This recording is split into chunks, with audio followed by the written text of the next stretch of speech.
Hey everybody, welcome to Wade's World on Wednesday. Thank you so much for joining me. I am Wade Cleary with Century 21 Executive Team, and I apologize for my appearance. I wanted to be all clean shaven and prettied up for you.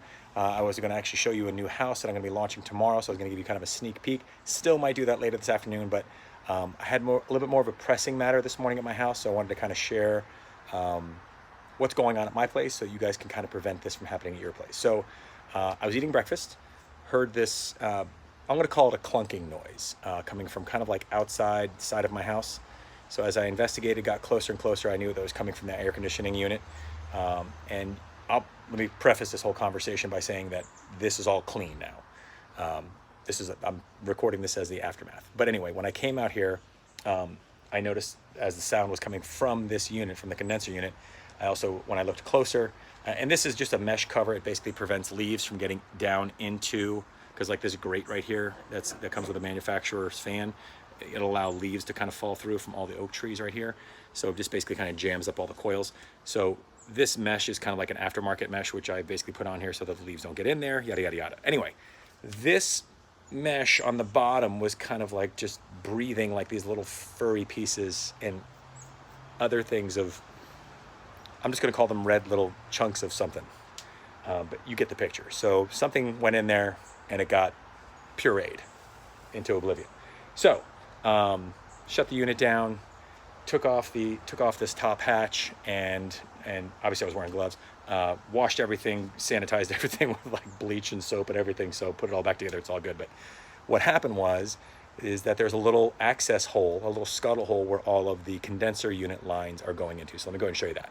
Okay, so here is the condenser unit, and what I'm thinking is that they are crawling in through this little scuttle hole right here, which is where all of the copper lines and condensation lines are coming out from the unit into the house here. So my thing is I'm gonna go ahead and take, I actually just happen to have some hardware cloth at the house here.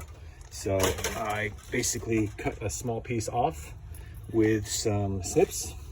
And now what I'm gonna do is I'm gonna kind of put this up here, and I'm gonna measure it in a way that it'll basically be much smaller, but kind of conform to this opening a little bit better.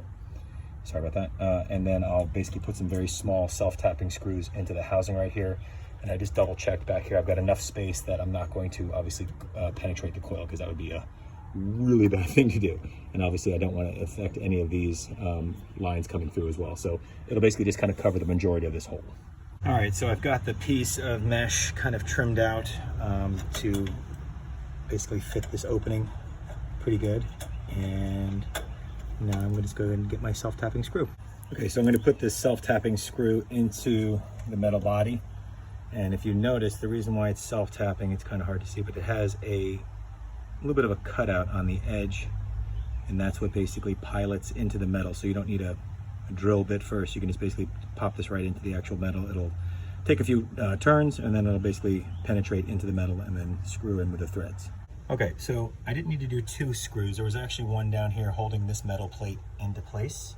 So as you can see, I went ahead and just loosened up this screw, put the wire mesh behind it, and then I'm using this plate as a washer. Now up here on the top, obviously I used that self-tapping screw, and then I just had an old washer that was obviously a smaller diameter in the middle, but it was going to allow me to hold this obviously larger mesh opening so that it can hold everything together. So pretty tight there. I doubt they're gonna really get in. Might put another one right here, it just depends, but that's pretty much gonna do it.